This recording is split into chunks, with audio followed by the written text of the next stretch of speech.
Hey guys, this is Josh. I'm going to be doing another different video today. I got a request a while back from Louis Felipe Arruda 3790 about displaying every SD70ACe I have here. So I have a couple of them from all sorts of different makers, so it's going to be fun to see where this goes.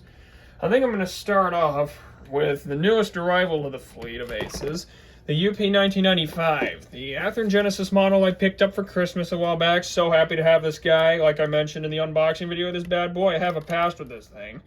This is a nice Genesis model, almost brand spanking new when I got it. Has DCC and sound and everything, sounds amazing. It's got a little wear and tear here and there, like here on the handrails, but it's a beautiful unit nonetheless. He did come with an antenna, so that was like a different antenna with a whole roof. So it's pretty interesting. I might put that in sooner or later because it's modern PTC and whatnot. So probably going to do something with that. I think I'm going to shove him back here and get the next honorable mention out, which is the first ace I ever got. Seems like a good place to go because of the recent discovery I made about him. Here's another Genesis model that's been heavily beaten up over the years, as you can see. He's missing his ditch lights and his snowplow, as well as his back handrails. But this is Genesis number 8419. This was the first ace I ever have. He's extremely dusty too, especially right here. I got this thing like 9 years ago in 2016 for like a birthday or Christmas gift, and I treasured it so much. Problem is, one of the ways on how to be a jerk in HO scale I filmed is not setting your spur switches straight or something like that. You can probably guess where this is going and why this thing looks like this after I say that. And I bring him up now after 95 because of the discovery I made about this guy. He always did start up a little weird ever since I got him in 16. But he actually has a DCC decoder in him. It's just pretty awesome. I'm pretty happy to see that. I mean, he had no sound and I programmed him under 1995's address, so that was pretty awesome to discover. I can't deny that. Time to get into the good stuff here. I got another UP-ace coming out here. We got this good beauty right here. This is a Walther's mainline ace. 8310, also been kind of beaten up. I don't know who beat it up pretty heavily though. I purchased this guy from Trackmaster Tashby a while back to add to my UP fleet. And I got some customization done on it by him. So it was really awesome to get some amazing weathering done like this. He had some yellow reflective striping put on him. It was amazing. Can't thank the guy enough for doing that for me. It was a beautiful unit. Also equipped with DCC, but like 8419, it has no sound. I'm going to get into, let's see, where is he? Here he is.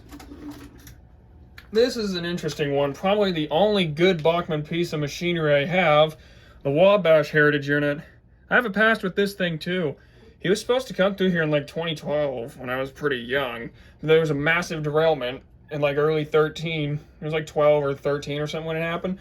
So he had to get rerouted around, and I didn't see him again until like 2021 or something when he was paired up with a UP-ace. It took me like 9 years to see this guy in real life, so it was pretty awesome to finally catch him. But yeah, like I said, this is a Bachmann guy. You can just tell by the truck structure. The trucks are a little short, but that's okay. This is a beautiful unit. I'm pretty happy to have it, but I had to do a little adjusting to the decoder because he blew his decoder speaker out once, as you guys saw in part 2 of how to be a jerk in HO scale. So I had to get an entirely new speaker for this guy, and that speaker is now in the scrap gun. Okay, this guy's a heavy one. Okay, so what I got right here is another ace model right here. This thing is an MTH. This is my first piece of MTH equipment. I really heavily like it too. I also have a past with the Jersey Central unit because he came through here like once on the BNSF in 2017. I only got to see this section of him though in the yard because he was blocked by other engines and a train that was delayed, so I couldn't see him back then. Then I finally saw him again at like 2 in the morning coming through Tulare, highballing through on a UP stack train. It was awesome. Oh, so probably one of the latest nights I've ever had, but it was amazing. So worth it. Oof, excuse me.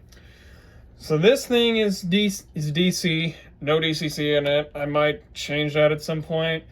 Put a soundless decoder in it. Not quite sure what I want to do with this guy yet, but he's one of my best ace runners, so he's going to be sticking around on the UP for a little while. And I'm going to dig out the last one here, because I only got one more. I got another Walther's Ace. Also have a pretty big history with this one too. NS 1073, the Penn Central unit. This guy has come through Bakersfield at least 6 or 7 times in the last few years. It's ridiculous. Mostly on BNSF, once on UP. I saw this guy so much, I figured he'd fit in perfectly with my other stuff, so I figured, hey, why not grab him? So I'm going to get 1073 equipped with DCC, I think. I'm not sure if I'm going to get this guy equipped with sound, but if I do, I might test the Digitrax SD70 sound effect on him and see if it works. So that's all the Aces I have at this current moment. I really hope to get a BNSF one at some point, and sometime in the future. I don't know if you guys have seen the latest Athearn release, but I did manage to pre-order a Santa Fe War Bonnet SD70ACe, so that's going to be really fun to operate at the club. So stay tuned for that in about a year or so, because who knows when that thing's going to be released. Anyway, I hope you guys enjoyed this. I hope my man who requested this enjoyed this, and I'll see you guys in the next video. Take care, guys.